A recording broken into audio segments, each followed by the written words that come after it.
Present indefinite में हम बात करते हैं ऐसे सारे काम जो कि रूटीन बेसिस पर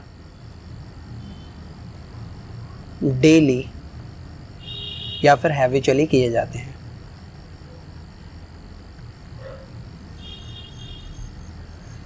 आदतन डेली या फिर रूटीन बेसिस पर हम जितने भी काम करते हैं वो सारे काम हमारे प्रेजेंट इंडेफिनाइट में आते हैं, राइट। कौन से काम होते हैं वो, जिनको हम डेली करते हैं, जैसे सुबह जल्दी उठना या फिर सुबह लेट उठना, नहाना, ब्रश करना, खाना खाना, स्कूल जाना, पढ़ना, स्टडी करना, कोचिंग जाना। तो ये सारे काम हमारे डेली के होते हैं। टीवी देखना, मोबाइल ऑपरेट करना, ये सारे काम हमारे डेली के होते हैं। तो जिन कामों को हम आदतन करते हैं या फिर उसे डेली करते हैं, जो काम हमारे रूटीन में होते हैं, उनको हम प्रेजेंट इंडेफिनाइट में डिस्कस करते हैं। प्रेजेंट इंडेफिनाइट काफ़ी इंपॉर्टेंट टेंस है क्योंकि ज़्यादातर सेंटेंसेस प्रेजेंट में जो बनते हैं वो प्रेजेंट इंडेफिनाइट में ही बनाए जाते हैं, इसीलिए इसे समझना इम्पॉर्टेंट है। और इसके थ्रू हम स्टोरी राइटिंग भी बहुत ईजीली कर सकते हैं, वो हम आगे चल के देखेंगे। तो प्रेजेंट इंडेफिनाइट में जो फॉर्मूला हमारा होगा, उस फॉर्मूले में नंबर 1 सब्जेक्ट होगा, ओके। और सब्जेक्ट के बाद में सीधा हमें वर्ब की ज़रूरत होगी। जब हम अफर्मेटिव सेंटेंस की बात कर रहे हैं, पॉजिटिव स्टेटमेंट की बात करें, तो सब्जेक्ट होगा, वर्ब होगी, और वो वर्ब फर्स्ट फॉर्म में होगी और वही वर्ब फिफ्थ फॉर्म में होगी, ठीक है। तो सब्जेक्ट होगा और सब्जेक्ट के बाद में जो वर्ब या तो फर्स्ट फॉर्म में होगी या फिर वर्ब फिफ्थ फॉर्म में होगी। तो हमें ये देखना है कि फर्स्ट फॉर्म में जो वर्ब आएगी उसके साथ में सब्जेक्ट क्या होगा, और फिफ्थ फॉर्म में जो वर्ब आएगी तो उसके साथ में सब्जेक्ट क्या होगा। जब हम फॉर्म ऑफ वर्ब की बात कर रहे थे, वहाँ पर हमने देखा था कि जो वर्ब का फिफ्थ फॉर्म है वो सिंगुलर सब्जेक्ट के साथ में आता है, राइट। सिंगुलर सब्जेक्ट जैसे कि ही हो गया, शी हो गया या फिर इट हो गया, कोई भी सिंगुलर नाउन हो गया, इनके साथ में हम फिफ्थ फॉर्म का यूज़ करेंगे, बाकी सबके साथ में हमें फर्स्ट फॉर्म का यूज़ करना है। तो ये हमारा फॉर्मूला है। किसी भी काम को करते हैं, किसी भी काम को किया जाता है, जैसे कि आप इसकी पहचान के तौर पर भी इसको जानते हो, ता, ती, ते, समथिंग लाइक दैट, राइट। तो ऐसे भी हम इसको पहचान सकते हैं, लेकिन मेनली हमें इसके कॉन्सेप्ट को समझना है कि रूटीन, डेली, हैबिचुअली, इन बेसिस पर हम किसी भी काम को करते हैं, प्रेजेंट इंडेफिनाइट में बनेंगे, जिसमें हमारा फॉर्मूला होगा सब्जेक्ट, और सब्जेक्ट के साथ में वर्ब और वर्ब का फिफ्थ फॉर्म। सब्जेक्ट अगर हमारा सिंगुलर है तो वर्ब का फिफ्थ फॉर्म लगाना है, सब्जेक्ट हमारा प्लूरली कंसीडर किया जाता है तो वर्ब का फर्स्ट फॉर्म लगाना है। तो अब इसी में जैसे हम एक एग्जांपल ले लेते हैं, स्पीक का मतलब होता है बोलना। तो इसमें सारे वो काम होते हैं जिसको हम करते हैं। अगर मैं करता हूँ किसी काम को तो आई, और आई के साथ में स्पीक, आई स्पीक, इसका मतलब क्या हुआ कि मैं बोलता हूँ। अब क्या बोलता हूँ, इसमें हमने ऑब्जेक्ट भी लगा दिया, आई स्पीक इंग्लिश, मैं इंग्लिश बोलता हूँ। आप इंग्लिश बोलते हो तो you speak English,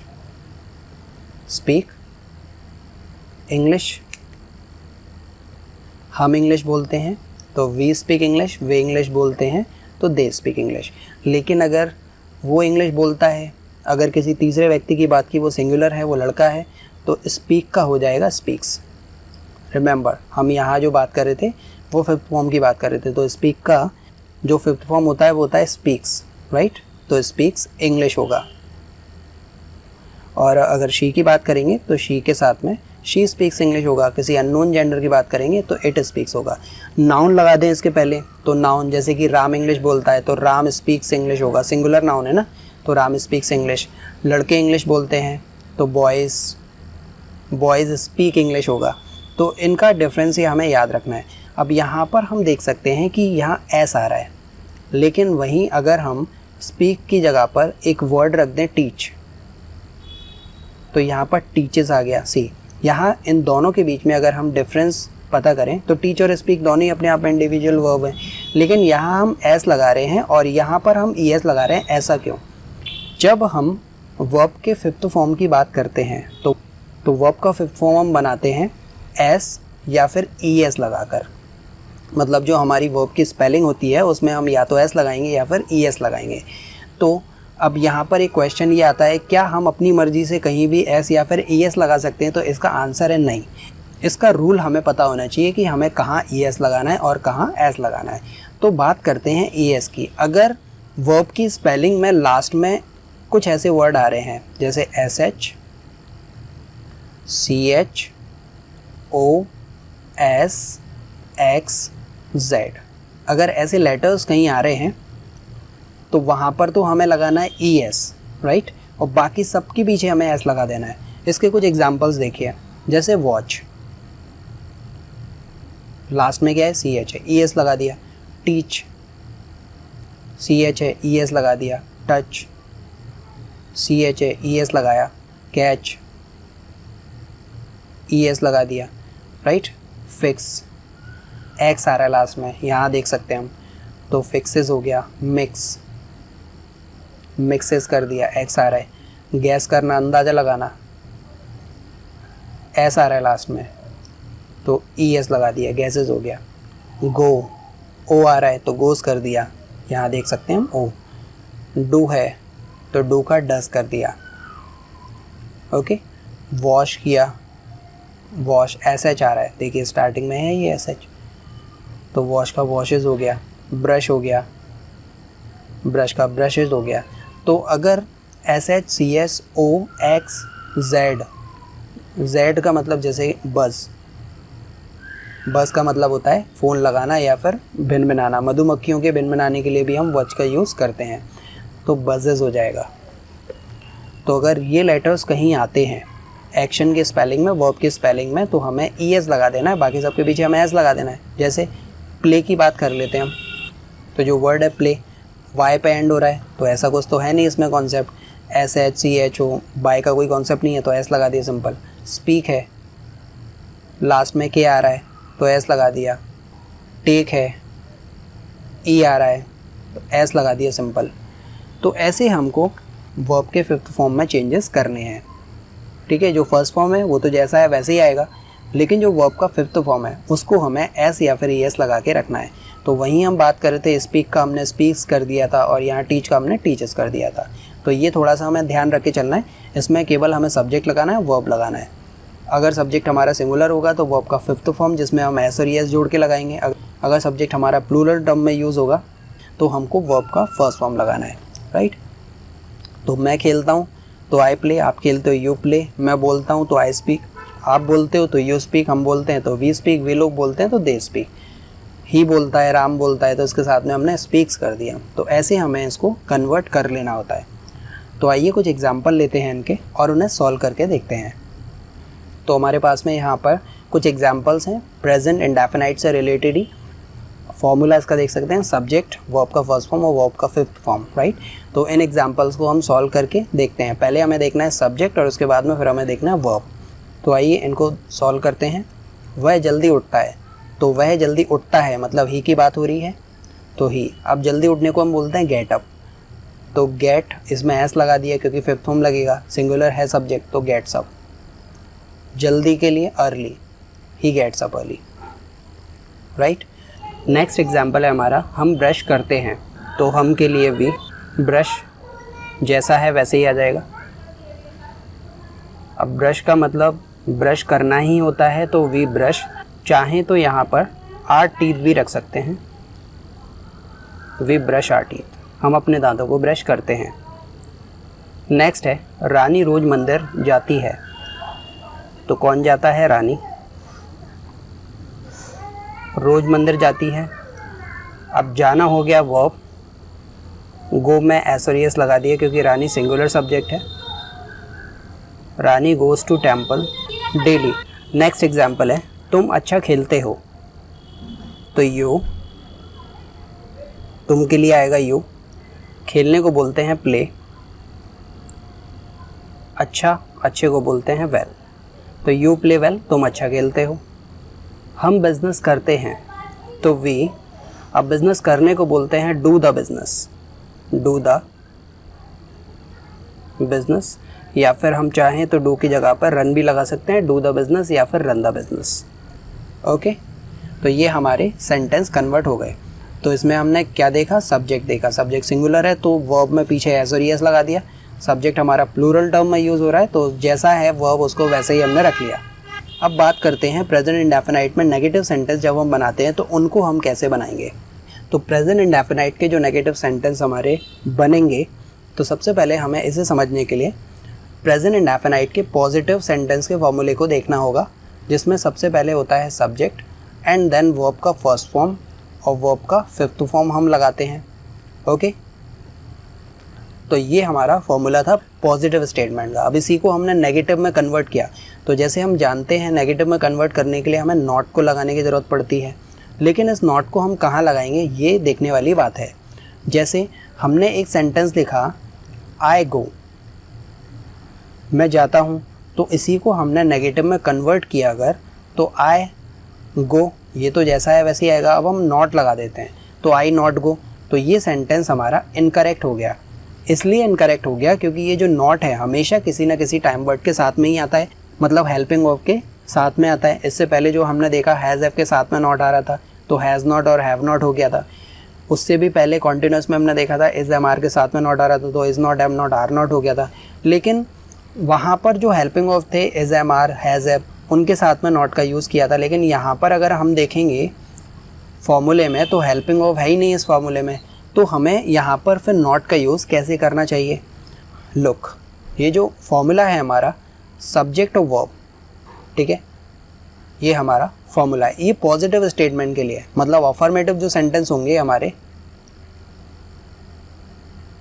affirmative sentence के लिए हम इस फॉर्मूले का यूज़ करेंगे। लेकिन जब हमारा सेंटेंस नेगेटिव हो जाता है, तो नेगेटिव सेंटेंस में हमें यूज़ करना होता है नॉट, और नॉट को हम जोड़ते हैं यहाँ पर डू और डस के साथ में। तो ये जो वर्ड होते हैं ना डू और डस, ये हेल्पिंग वर्ब होते हैं।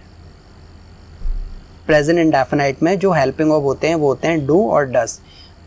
तो अगेन यहाँ पर हमें ये समझना है कि डस कहाँ आएगा और डू कहाँ आएगा। तो डस आएगा singular subject he, she, it या फिर कोई भी सिंगुलर नाउन, इनके साथ में हमें डस का यूज़ करना है, बाकी सबके साथ में डू का यूज़ करना है। जैसे आई, यू, वी, दे, इनके साथ में या फिर कोई भी प्लूरल नाउन हो गया, तो इनके साथ में हमें डू का यूज़ करना है। तो जो नॉट है वो डू और डस के साथ में जुड़ेगा। तो हम जब इसका फॉर्मूला अब बनाएंगे तो ये कुछ इस तरीके से दिखेगा। पहले हमें लगा लेना है सब्जेक्ट, और सब्जेक्ट के बाद में अब हमें लगाना है इधर डू नॉट और डज नॉट, ठीक है, मना करने के लिए। अगर ही शी के लिए मना करना है तो डज नॉट, और बाकी सब के लिए करना है तो डू नॉट। और ये जो वर्ब है, वर्ब का फर्स्ट फॉर्म ही यहाँ पर लगाना है। अब यहाँ पर फिफ्थ फॉर्म का जो कॉन्सेप्ट है वो ख़त्म हो गया। अब वो कैसे हो गया उसको हम आगे चल के देखेंगे अभी। तो वर्ब का फर्स्ट फॉर्म एंड देन हमारा ऑब्जेक्ट है। तो ये हमारा फॉर्मूला बन गया प्रेजेंट इंडेफिनाइट के नेगेटिव सेंटेंस का। तो इसी फॉर्मूले को फॉलो करते हुए हम किसी भी सेंटेंस को नेगेटिव बना सकते हैं। इसमें एग्जांपल लेते हैं कुछ। पहले इसको हम अफर्मेटिव में रखेंगे, उसी को हम नेगेटिव में कन्वर्ट करेंगे।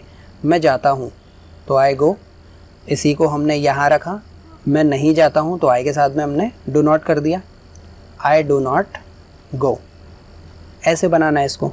आप जाते हो तो यू गो, आप नहीं जाते हो तो यू डू नॉट गो। हम जाते हैं तो वी गो, और हम नहीं जाते हैं तो वी डू नॉट गो। वे जाते हैं तो दे गो, वे नहीं जाते हैं तो दे डू नॉट गो। और वो जाता है तो ही गोज़, और वो नहीं जाता है तो ही डज़ नॉट आ जाएगा यहाँ पर, ही डज़ नॉट गो। अब यहाँ पर समझिए, पहले पॉजिटिव स्टेटमेंट में हम यहाँ देख सकते हैं ही के साथ में एस और एस लग रहा है गो में, तो ये गोज़ हो गया। लेकिन यहाँ पर गो क्यों आ रहा है, इसे थोड़ा सा समझना ज़रूरी है। क्योंकि जब भी अगर हम पॉजिटिव स्टेटमेंट की बात करते हैं तो वहाँ पर हमें मेन वर्ब में एस और एस लगाना होता है। लेकिन जब हम नेगेटिव की बात करेंगे तो नेगेटिव में एक वर्ड आ जाता है बीच में डस, तो डस में ही एस और एस जुड़ा हुआ है। जो वर्ड होता है हमारा डू होता है, डस नाम का ओरिजिनली तो कोई वर्ड होता ही नहीं है। तो जो हमारा वर्ड है डू, अब डू में ही हमने एस और एस को जोड़ दिया, वैसे हमने एस जोड़ा इसमें, तो हो गया डस। तो जब एस और एस डस में ऑलरेडी आ जाता है तो पीछे हमें इसको रखने की ज़रूरत नहीं है। तो जहाँ जहाँ हमारा डस का यूज़ होगा वहाँ हमें जो मेन वर्ब है उसको सिंपल रखना है। और जहाँ हमारा डस नहीं आएगा, देखिए जैसे यहाँ नहीं आ रहा है, यहाँ डज का यूज़ नहीं हो रहा है, तो मेन वर्ब में हमें एस और ईएस रखना है, और जहाँ डज आ जाता है वहाँ पर हमें मेन वर्ब को सिंपल फर्स्ट फॉर्म में ही रखना है। तो इसको हमें थोड़ा सा याद रख के चलना है। ही और शी के लिए मना करने के लिए हम डज नॉट का यूज़ करेंगे, देन उसके बाद में जो वर्ब है वो फर्स्ट फॉर्म के साथ आएगा। ही जाता है तो ही गोज़, और शी जाती है तो शी गोज़, और शी नहीं जाती है तो यहाँ पर शी डज नॉट गो।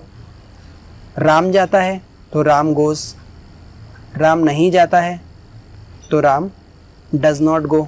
लड़के जाते हैं तो बॉयज़ गो, बॉयज़ के साथ में फर्स्ट फॉर्म बॉयज़ गो, और लड़के नहीं जाते तो बॉयज़ डू नॉट गो। तो ऐसे करके हमें डू और डज का यूज़ करना है नेगेटिव में इसे कन्वर्ट करने के लिए।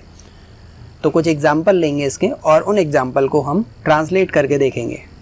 तो ये थे हमारे प्रेजेंट इंडेफिनाइट के पॉजिटिव स्टेटमेंट, जिसको हम अफर्मेटिव सेंटेंस बोलते हैं। इन्हीं को हम नेगेटिव में जब कन्वर्ट करेंगे तो कैसे करेंगे। वह जल्दी उठता है तो ही गेट्स अप अर्ली, वो जल्दी नहीं उठता, तो इसको हमने लिख दिया ही के साथ में हम लगा देते हैं does not, he does not, और डज नॉट के साथ में हमें लगाना होता है फर्स्ट फॉर्म, तो गेट अप अर्ली। देखिए इसी सेंटेंस को हमने कन्वर्ट किया, ही गेट्स अप अर्ली, तो ये हो गया ही डज नॉट, और फिर जो गेट्स अप था उसको हमने गेट अप अर्ली कर दिया। ओके, दूसरे एग्जाम्पल पर आ जाइए। वी ब्रशेस, हम ब्रश करते हैं, मना कर दिया हम ब्रश नहीं करते, तो वी के साथ में क्या लगाते हैं हम, do not, we do not brush. Fine. तीसरा एग्जाम्पल है हमारा, Rani goes to temple daily. तो अब रानी डेली मंदिर जाती है, अब इसको नेगेटिव कर दिया, रानी डेली मंदिर नहीं जाती, तो Rani does not go to, does not आ गया तो डज नॉट के बाद में हमें फर्स्ट फॉर्म रखना होता है, Rani does not go to temple daily. Fine. आगे देखिए, यू प्ले वेल, आप अच्छा खेलते हो, आप अच्छा नहीं खेलते, इसको नेगेटिव में बनाया, you do not play well, you do not play well. Last वाले एग्जाम्पल को देखिए, वी डू द बिजनेस, हम बिजनेस करते हैं, मना कर दिया हम बिजनेस नहीं करते, वी डू नॉट, वी के साथ में डू नॉट आ गया, we do not do the business. इसको थोड़ा सा समझिए, यहाँ पर दो डू आए हैं, एक तो ये और एक ये वाला, तो ये है हमारा मेन वर्ब और ये है हमारा हेल्पिंग वर्ब, राइट। जिसके साथ में नॉट लगा हुआ है वो हेल्पिंग वर्ब है, और जो इंडिविजुअली इसके साथ आए ऑब्जेक्ट के साथ में वो हमारा मेन वर्ब है। तो do as a main verb भी यूज़ हो सकता है और एज अ हेल्पिंग वर्ब भी यूज़ हो सकता है। तो we do not do the business, ये हमारे नेगेटिव में कन्वर्ट हो गए। अब इसी के अगर हमें क्वेश्चन बनाने हो, इंटेरोगेटिव में इन्हीं को अगर हमें कन्वर्ट करना हो, तो क्या करते हैं हम, जो डू और डज हैं उसी को सिंपल निकाल के हम जब आगे रख देंगे तो ये सेंटेंस हमारा नेगेटिव में कन्वर्ट हो जाएगा। जैसे हमारा एग्जाम्पल है, वह जल्दी उठता है, तो अगर हमने इसको बना दिया क्या वो जल्दी उठता है, तो क्या वो जल्दी उठता है, तो ही के लिए क्वेश्चन बनेगा, तो हमको डज से बना देना है, does he gate up early, gate up early, question mark लगा देना है इधर। दूसरे एग्जाम्पल को देखिए, दूसरा एग्जाम्पल है हम ब्रश करते हैं, तो वी ब्रश, नेगेटिव में किया था वी डू नॉट ब्रश, क्या हम ब्रश करते हैं, इसी को हमें बनाना हो तो वी के लिए है ये क्वेश्चन, क्या हम ब्रश करते हैं, तो यहाँ पर हमने डू रख लिया क्योंकि वी के लिए क्वेश्चन डू से ही होगा, डू वी ब्रश, ये हो गया इंटेरोगेटिव में कन्वर्ट। अगला देखते हैं, Rani goes to temple daily, Rani daily मंदिर जाती है, क्वेश्चन बनाना है इसमें, तो क्या करना है हमें, डज को निकाल के आगे रख देना है, does Rani go to temple daily, ये जैसा है वैसे ही रख देना है पूरा, ठीक है, क्वेश्चन मार्क लगा देना है लास्ट में। तुम अच्छा खेलते हो, यू प्ले वेल, क्वेश्चन किया क्या तुम अच्छा खेलते हो, तो ये हो जाएगा डू यू, वर्ब क्या था play well, do you play well, question mark लगा दिया। यहाँ देखते हैं, we do not do the business, हम बिजनेस नहीं करते, क्वेश्चन बनाना है क्या हम बिजनेस करते हैं, डू को निकाल के पहले रख लो, do we do the business, ये क्वेश्चन बन गया। तो ऐसे हमें इनको इंटेरोगेटिव में कन्वर्ट कर लेना है। आइए इसके कुछ एग्जांपल लेते हैं और उनको हम सॉल्व करके देखते हैं। तो ये है हमारे पास में प्रेजेंट इंडेफिनाइट के इंटेरोगेटिव के कुछ एग्जांपल। पहले हम बात करते हैं फॉर्मूले की। तो फॉर्मूला जैसा आप देख सकते हैं, हमने इससे पहले भी देखा कि डू और डज को निकाल के हम आगे रख लेते हैं, जो हमारे हेल्पिंग और उन्हीं को निकाल के हमने आगे रख लिया। उसके बाद में सब्जेक्ट होता है, उसके बाद में वर्ब का फर्स्ट फॉर्म, देन ऑब्जेक्ट। तो इन्हीं को हम कन्वर्ट करके देखेंगे। पहला सेंटेंस देखिए, क्या वह जल्दी उठता है। क्वेश्चन किसके लिए, क्या वो जल्दी उठता है, मतलब ही की बात हो रही है। तो यहाँ पर ही के लिए क्वेश्चन किससे होगा, डज से। तो डज ही गेट अप का मतलब होता है उठना, या फिर वेकअप भी लगा सकते हैं हम, वेकअप या फिर gate up early, question mark लगा दिया। ओके, दूसरा क्वेश्चन देखिए, क्या हम रोज स्कूल जाते हैं। तो ये क्वेश्चन किसके लिए, वी के लिए है। तो वी के लिए क्वेश्चन हमारा डू से होगा, do we go to school daily, go to school daily, question mark लगाया। क्या रानी मंदिर जाती है। तो रानी के लिए क्वेश्चन है, तो रानी के लिए डज से होगा, डज रानी। अब इधर फर्स्ट फॉर्म ही आना है क्योंकि डज आ गया, does Rani go to temple daily, question mark. Next example है हमारा, क्या तुम सिगरेट पीते हो। जो हमारा सब्जेक्ट है वो तुम है, तो तुम के लिए यू लगा लिया, यू के लिए क्वेश्चन डू से होगा। तो डू यू, अब सिगरेट पीने को बोलते हैं स्मोक। स्मोक के बाद में हमें कुछ नहीं रखना है, स्मोक का मतलब ही सिगरेट पीना होता है। नेक्स्ट एग्जाम्पल पर आ जाते हैं, क्या राहुल और पंकज तुम्हारे घर आते हैं। तो राहुल और पंकज ये क्या हो गए, हमारे सब्जेक्ट हो गए। तो इनको लिख लिया हमने, राहुल एंड पंकज, ये दो हैं, तो इनके लिए हमने डू लगा लिया, डू से क्वेश्चन होगा, डू राहुल एंड पंकज। अब घर आना, तो घर आने को हम बोलते हैं कम, ये वर्ब आ गई कम। तुम्हारे घर, तो योर होम, ठीक है। क्या राहुल और पंकज तुम्हारे घर आते हैं, तो कम योर होम का मतलब होता है तुम्हारे घर आना। तो do Rahul and Pankaj come your home, question mark लगा दिया। तो ये कन्वर्ट हो गए हमारे इंटेरोगेटिव में। इसी में हमें एक चीज़ और करनी हो कि हमें नेगेटिव इंटेरोगेटिव बनाना हो, तो हमें नेगेटिव इंटेरोगेटिव बनाने के लिए क्या करना होता है, जो ऑलरेडी इंटेरोगेटिव है वैसे ही रहेगा, केवल हमें सब्जेक्ट के बाद में नॉट जोड़ देना। देखिए, does he gate up early, क्या वो जल्दी उठता है, क्या वो जल्दी नहीं उठता है, does he not get up early. Do we go to school daily, क्या हम स्कूल रोज जाते हैं, इसी को नेगेटिव कर दिया। Do we not go to school, क्या हम स्कूल रोज नहीं जाते। Does Rani go to temple daily, क्या रानी डेली मंदिर जाती है, नेगेटिव कर दिया। Does Rani not go to temple daily, क्या रानी डेली मंदिर नहीं जाती है। डू यू स्मोक, क्या आप सिगरेट पीते हो, नेगेटिव कर दिया। डू यू नॉट स्मोक, क्या आप सिगरेट नहीं पीते।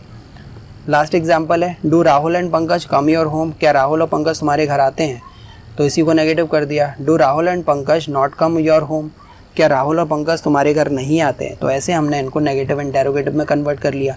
अब इसी को अगर हमें डबल इंटेरोगेटिव में कन्वर्ट करना हो तो हमें इधर क्वेश्चन वर्ड लगा देना है, जैसे कि why does he gate up early, वो जल्दी क्यों उठता है, वो जल्दी कब उठता है। When does he gate up early, वो जल्दी कैसे उठता है। How does he gate up early. तो इसमें हम ऐसे डबल इंटेरोगेटिव में भी इसको कन्वर्ट कर सकते हैं। डबल इंटेरोगेटिव पॉजिटिव भी कर सकते हैं, नेगेटिव करना है तो नॉट वाले इंटेरोगेटिव में हमें क्वेश्चन वर्ड जोड़ देना, तो ये हो जाएगा डबल इंटेरोगेटिव नेगेटिव।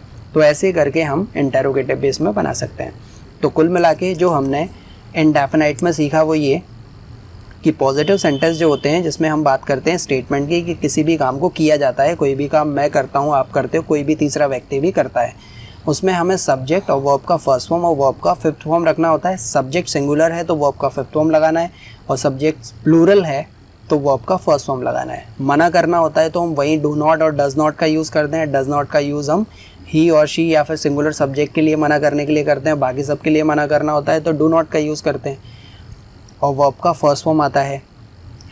क्वेश्चन बनाना होता है तो डू और डज को हम निकाल के आगे रख लेते हैं। डबल इंटेरोगेटिव करना होता है तो जो ऑलरेडी इंटेरोगेटिव है उसी में हम क्वेश्चन वर्ड को लगा देते हैं। तो ये हमारा पूरा इंडेफिनाइट का कॉन्सेप्ट हो गया। अब इसमें हमें कुछ एक्स्ट्रा चीज़ें जो जाननी चाहिए उसकी हम बात करते हैं। So let's go and talk about them. तो प्रेजेंट इंडेफिनाइट का अगला कॉन्सेप्ट जिसके बारे में हम अभी बात करेंगे दैट इज़ प्रेजेंट इंडेफिनाइट को हम सिंपल प्रेजेंट के नाम से भी जानते हैं। सी जैसा हमने देखा था कि प्रेजेंट इंडेफिनाइट का जो हमारा फॉर्मूला होता है दैट इज़ सब्जेक्ट, और सब्जेक्ट के बाद में हम लगाते हैं वर्ब, ओके, वो वर्ब चाहे फर्स्ट फॉर्म हो या फिर फिफ्थ फॉर्म हो, वर्ब ही लगाएंगे और उसके बाद में फिर हमें ऑब्जेक्ट लगाना होता है। ठीक है, तो ये हमारा फॉर्मूला होता है सिंपल प्रेजेंट या फिर कहें इंडेफिनाइट की। तो इससे पहले हम जो प्रेजेंट इंडेफिनाइट डिस्कस कर चुके हैं, अब स्पेशली अगर हम सिंपल प्रेजेंट की बात करेंगे तो सिंपल प्रेजेंट में हम इज एम आर का यूज़ करते हैं। इज एम आर, अब आप ये कह सकते हैं कि इज एम आर का यूज़ तो कॉन्टिन्यूस में होता है, नहीं, सिंपल प्रेजेंट में भी होता है। कॉन्टिन्यूस में इज एम आर का use as a helping verb होता है, लेकिन यहाँ पर इज एम आर का use as a main verb हम करेंगे। ठीक है, इज एम आर को हम मेन वर्ब के तरीके से भी यूज़ कर सकते हैं। Is am are as a main verb तब यूज़ होगा जब इसके पीछे कोई भी नाउन या फिर कोई भी एडजेक्टिव आना चाहिए। ठीक है, सेंटेंस देखिए, he is a doctor, is a doctor. ये सेंटेंस हमारा सिंपल प्रेजेंट का सेंटेंस है। ठीक है, इसमें हम देख सकते हैं ही क्या हो गया, सब्जेक्ट हो गया, अ डॉक्टर क्या हो गया, ऑब्जेक्ट हो गया। अब ये जो इज़ है, इज़ हेल्पिंग वर्ब नहीं है। अगर ये इज़ हेल्पिंग वर्ब है तो उसका मेन वर्ब कहाँ है? इसका मेन वर्ब तो इसके पीछे कुछ है नहीं ना, इसके बाद में हमें सीधा ऑब्जेक्ट मिल गया। तो अब मेन वर्ब के बाद ही तो ऑब्जेक्ट आता है। तो यहाँ पर हमारे पास में तीन ही चीज़ें हैं, एक तो ही सब्जेक्ट हो गया, अ डॉक्टर ऑब्जेक्ट हो गया, और इज़ क्या हो गया, फिर यहाँ पर मेन वर्ब हो गया। ठीक है, तो ऐसे सेंटेंस हमें यहाँ पर देखने को मिलते हैं जिनको हम सिंपल प्रेजेंट बोलते हैं। ही इज़ अ डॉक्टर, वो डॉक्टर है। मैं टीचर हूँ, तो आई एम अ टीचर। तो ये सेंटेंस भी हमारा सिंपल प्रेजेंट का सेंटेंस हुआ। यहाँ पर आई क्या है, सब्जेक्ट है। एम क्या है, मेन वर्ब है। मेन वर्ब इसलिए क्योंकि इसके पीछे कोई भी मेन वर्ब नहीं है जिससे हम एम को हेल्पिंग वर्ब बोल सकें। तो यहाँ पर जो एम है वो अपने आप में ही मेन वर्ब है, और उसके बाद में टीचर क्या है, ऑब्जेक्ट है। तो सब्जेक्ट, मेन वर्ब और ऑब्जेक्ट, यहाँ पर भी सब्जेक्ट, मेन वर्ब और ऑब्जेक्ट, ये कॉन्सेप्ट है इसका। तो जब हम इज एम आर को as a main verb use करते हैं और उसके बाद में हम नाउन का यूज़ करेंगे तो उसको हम बोलते हैं सिंपल प्रेजेंट। तो ऐसे भी हम सेंटेंस बनाते हैं। ओके, यहाँ पर ये दोनों वर्ड आ रहे थे, ऑब्जेक्ट की जगह पर ये नाउन आ रहे थे। यहाँ पर हम एडजेक्टिव का भी यूज़ कर सकते हैं, जैसे ही इज़ स्मार्ट। अब स्मार्ट क्या है, ये एक एडजेक्टिव है जो कि ऑब्जेक्ट की जगह पर यूज़ किया जा रहा है। ये हमारा मेन वर्ब हो गया और ये हमारा सब्जेक्ट हो गया। सब्जेक्ट, मेन वर्ब और ऑब्जेक्ट। तो यहाँ हम टीचर और डॉक्टर की जब बात कर रहे थे तो ये नाउन थे और यहाँ पर ये एडजेक्टिव आ गया। तो जब हम ऐसे सेंटेंस बनाते हैं उनको हम सिंपल प्रेजेंट की कैटेगरी में डालते हैं।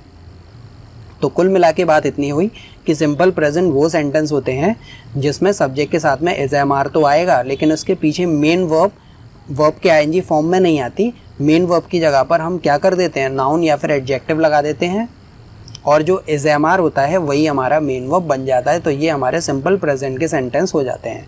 अब इसी के दूसरे कॉन्सेप्ट की बात करें, प्रेजेंट इंडेफिनाइट का यूज़ हम एज अ पोजीशन भी करते हैं। जब हम पोजीशन को हैज़ हैव से डिस्कस करते हैं, हैव और हैज़।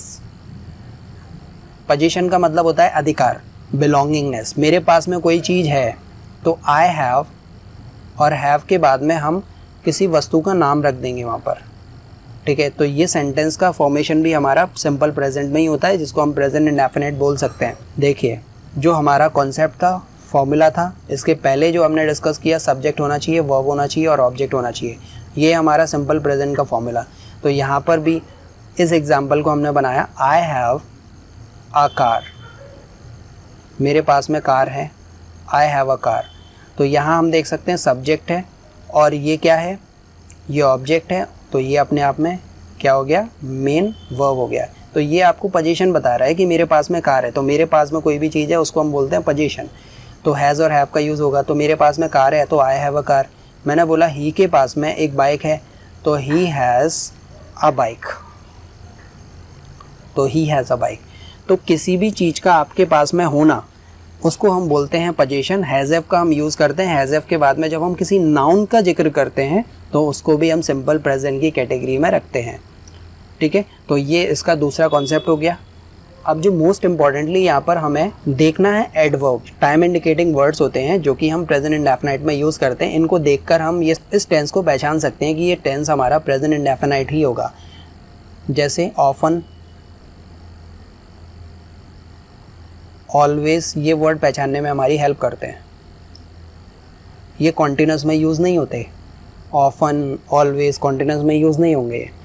समटाइम्स, समटाइम्स हो गया, जनरली हो गया, यूजुअली हो गया, रेगुलरली हो गया, ओकेशनली हो गया, और रेयरली हो गया, सेल्डम,